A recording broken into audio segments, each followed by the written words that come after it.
तुम्हारी मांग की सिंदूरी छटा, घटाओं से केश, दूध सा मुखड़ा, ऐसा लगता है आकाश में संध्या की लाली छा गई है और पूर्ण चंद्रमा भी उदय हो गया है। तुमको पाकर मेरे सारे स्वप्न पूरे हो गए, मैं संपूर्ण हो गया प्रिय। मेरे सिंदूर ने आज आपका मन हरा है प्राणनाथ, किंतु आपने तो पहली दृष्टि में मेरे मन का हरण कर लिया था और मैं जान गई थी कि आप ही मेरे सब कुछ हैं। वो कैसे प्रिय? आपकी रुद्राक्ष माला को देखकर भगवान शंकर और माता पार्वती से मनाती हूँ कि यह माला सदैव आपकी रक्षा करती रहे और मेरी मांग का सिंदूर सदैव दमकता रहे।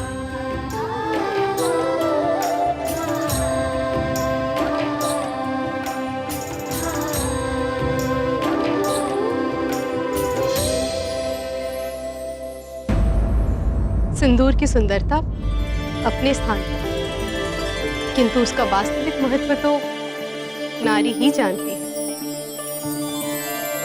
ये बात पूरी तरह सत्य नहीं है प्रिय। क्यों? जिसने कभी सिंदूर लगाया ही ना हो, वो भला प्रेम की उस गहरी भावना को कैसे समझेगा जो सिंदूर के साथ जुड़ी है? उचित है, पर जिसने लगाया हो वो पुरुष तो समझ ही सकता है।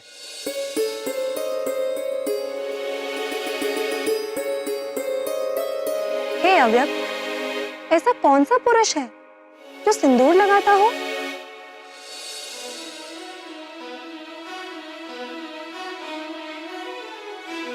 राम भक्त हनुमान। हनुमान जी और सिंदूर, ये कैसी पहेली है नाथ?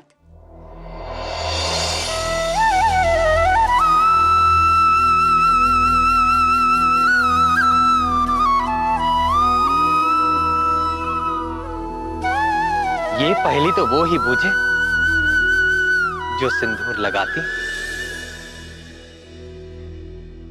ठीक है, हे अंतर्यामी, मैं ही बताती हूँ। ये घटना तब की है जब प्रभु श्री राम रावण का वध करके अयोध्या में लौट आए। सारे वानर तो किष्किंधा लौट गए, परंतु राम भक्त हनुमान अपने आराध्य के चरणों को छोड़कर कैसे जाते? अंजना नंदन प्रभु श्री राम की सेवा में अयोध्या में ही बने रहे। एक बार मंगलवार के दिन जब हनुमान जी राजसभा में पहुंचे तो सभी लोग उनको देखकर चौंक पड़े। क्यों? हनुमान ने अपनी पूरी देह पर मुख से लेकर पैरों तक सिंदूर का लेप लगा रखा था।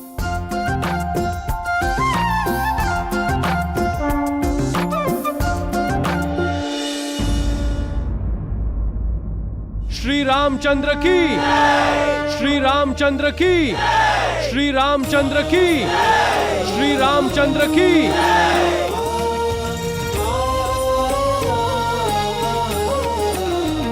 सभी सभासद तो उपस्थित हैं, किंतु पवन पुत्र हनुमान कहीं दिख नहीं रहे। जय श्री राम।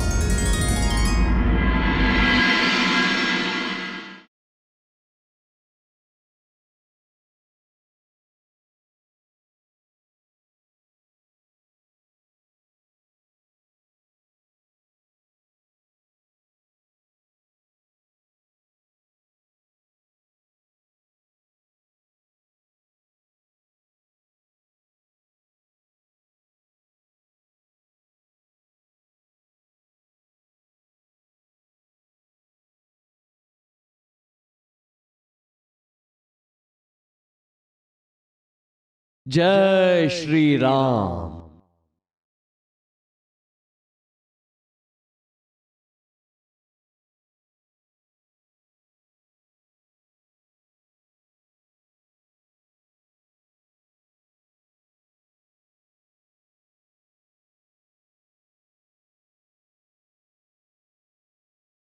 ये क्या महाबली, आज ये कैसा स्वरूप धारण किया है आपने?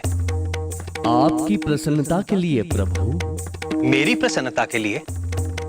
आपसे ये किसने कहा कि मैं किसी विशेष रूप से प्रसन्न होता हूं, और वो भी इस रूप से?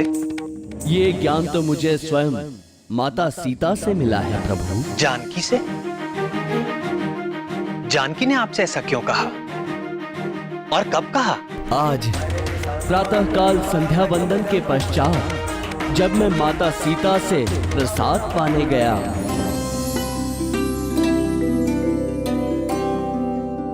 प्रणाम माते, भूख लगी है, प्रसाद दे माते। हाँ पुत्र, तनिक ठहरो।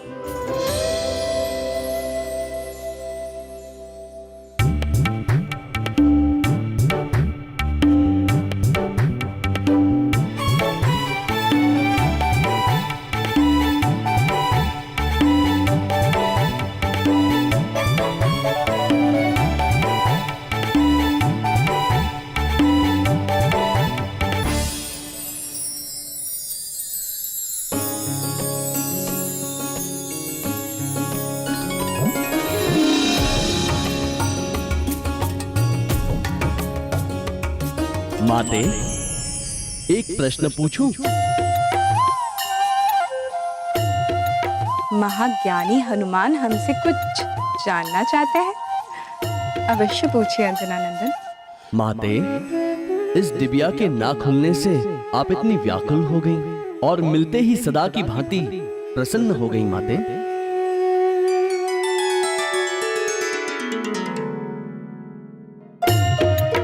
ये तो स्त्रियों का रहस्य है पुत्र, तुम्हें कैसे बता दूं?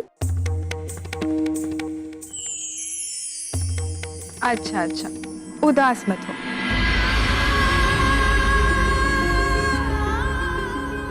देखो, इसे सिंदूर कहते हैं आंजनेय। इससे क्या होता है माते? क्या होता है?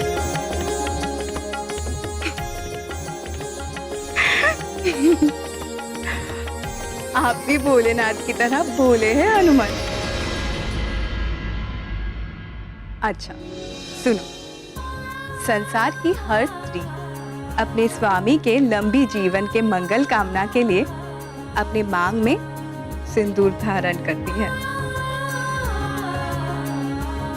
और मैं भी इसीलिए सिंदूर लगाती हूँ। इसे लगाने से आपके स्वामी दीर्घायु होते हैं और वे सदैव मुझसे प्रसन्न रहते हैं। इसे लगाने से प्रभु दीर्घायु होते हैं और प्रसन्न भी होते हैं माते। हाँ पुत्र, वे प्रसन्न होते हैं। धन्यवाद माते, आज्ञा दीजिए।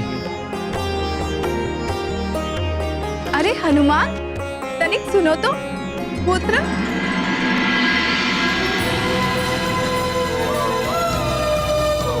श्री राम जय राम जय जय राम, श्री राम जय राम जय जय राम।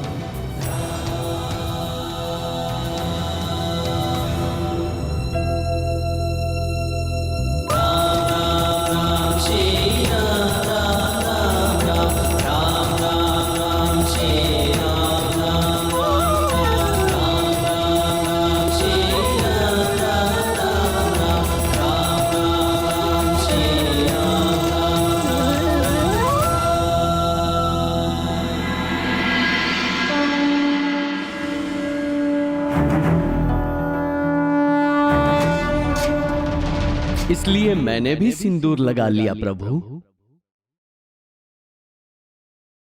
किंतु हनुमान, जानकी तो चुटकी पर सिंदूर लगाती है, परंतु आपने तो अपने शरीर का कोई भी हिस्सा रिक्त ही नहीं छोड़ा। मैंने सोचा प्रभु, केवल चुटकी भर सिंदूर लगाने से आप दीर्घायु हो जाते हैं, तो यदि मैं संपूर्ण देह पे सिंदूर लगा लूं तो आप चिरंजीवी हो जाएंगे और पृथ्वी छोड़ के कभी भी अपने धाम नहीं जाएंगे प्रभु। सदैव हम भक्तों के पास ही रहेंगे प्रभु।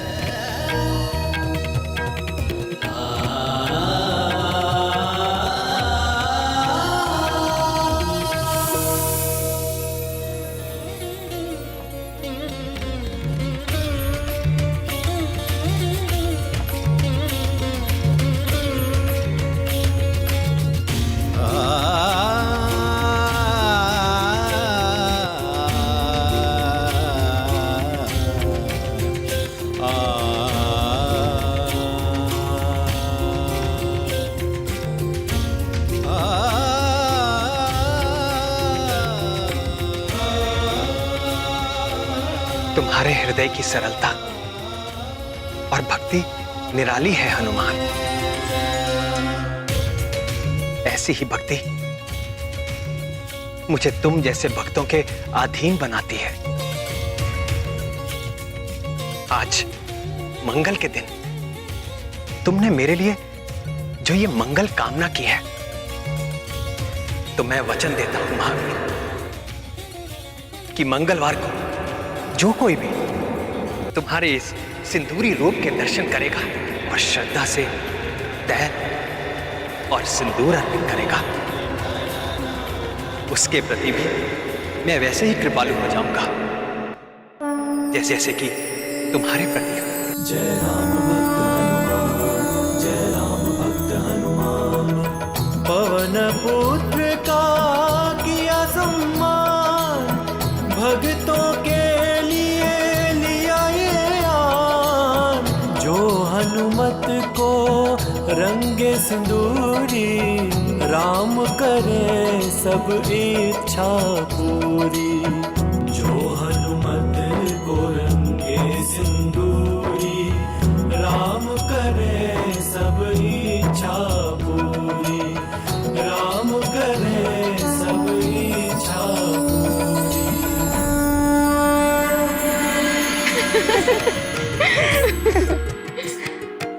तो ये है सिंदूर का महत्व, जिसे स्त्रियां ही नहीं हनुमान भी जानते हैं।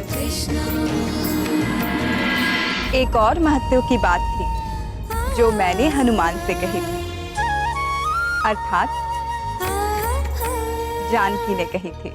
वो क्या? यही कि विवाहित स्त्री के मांग का सिंदूर प्रतीक है कि वो अपने स्वामी के प्रति अनन्य भाव से समर्पित है। हनुमान ने भी सिंदूर लगाकर प्रभु के प्रति अपनी अनन्य भक्ति को भी सिद्ध किया। सत्य है, पवन पुत्र हनुमान के लिए ना तो कोई और दूसरा देवता है और ना ही प्रभु का कोई दूसरा रूप है तो बस केवल और केवल श्री राम। फिर क्या हुआ नाथ? विवाह के पश्चात केसरी और अंजना के दिन कैसे बीते? केसरी और अंजना एक दूसरे को जीवन साथी के रूप में पाकर तृप्त हो गए थे, किंतु बहुत काल बीत जाने के बाद भी जब उनके आंगन में शिशु की किलकारियां नहीं गूंजी, तो भीतर ही भीतर केसरी को यह संताप खाने लगा। संतान सुख से हीन अंजना उसका दुख समझती थी, पर वो स्वयं भी दुखी थी। वो जानती थी ना तो संतान के बिना वंश वृद्धि हो सकती है और ना ही मनुष्य को पितृ ऋण से मुक्त किया जा सकता है। पितृ ऋण चुकाए बिना स्वर्ग का द्वार कभी नहीं खुलता। धीरे धीरे संतान का अभाव उन्हें हर पल खलने लगा था।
किंतु हे घनश्याम, अंजना को तो देवगुरु से पुत्रवती होने का आशीर्वाद मिला,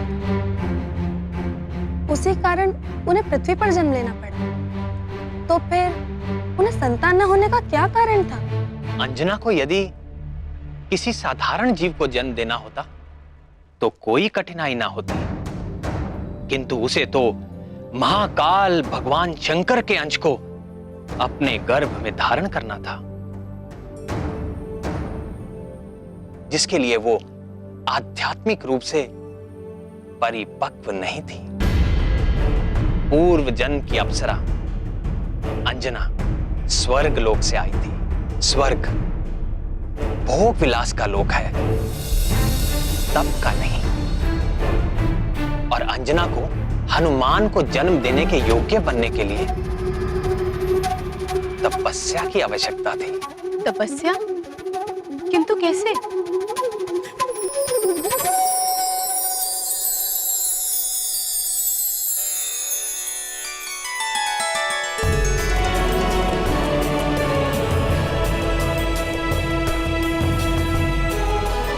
किंतु कैसे?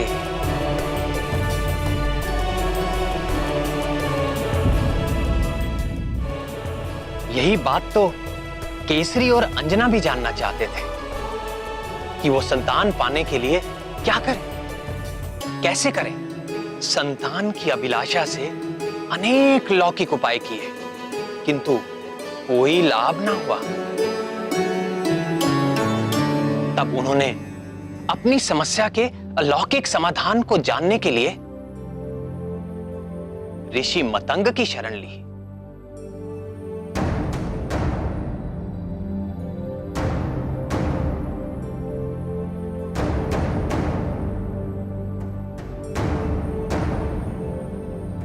ये वही ऋषि मतंग थे जिन्होंने मेरे राम अवतार के समय परम भक्त शबरी का मार्गदर्शन किया था।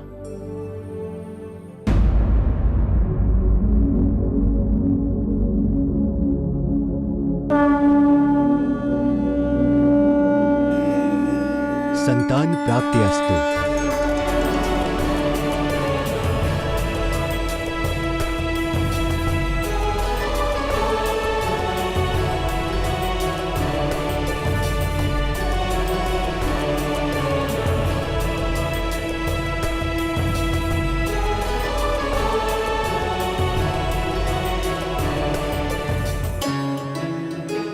तुम दोनों ऐसे चकित भाव से मुझे क्यों देख रहे हो?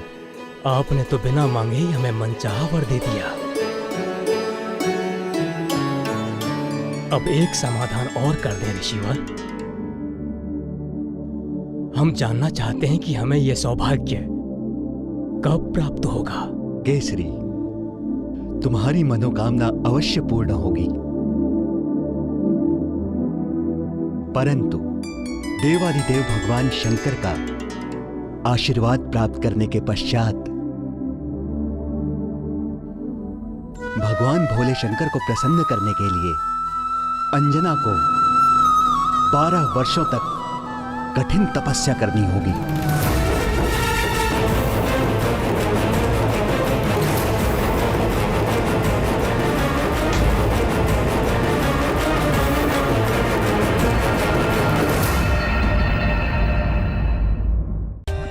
For more updates, subscribe to our channel, click the show links and enjoy watching the videos.